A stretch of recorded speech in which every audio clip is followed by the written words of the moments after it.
قلاريد إلا حين داره deegaanadii qabaa'ilkan uu kasoo jeeda tegayna haddii la yidhaahdo waxaan rabaa inaan u sheego ciidankan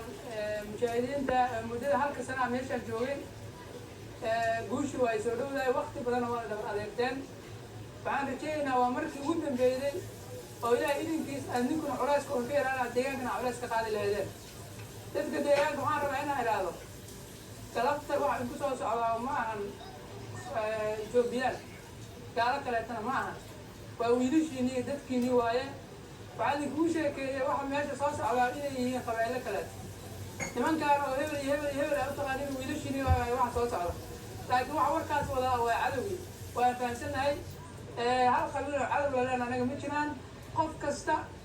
aan u adeegsan karno inaan cadowgaas deegaana ka dulqaadan waa adeegsanayna laakiin waxaan rabnaa ilaah idinkiis hadda dhibaato gooniyo haddaan naga cararnaa ma jiraan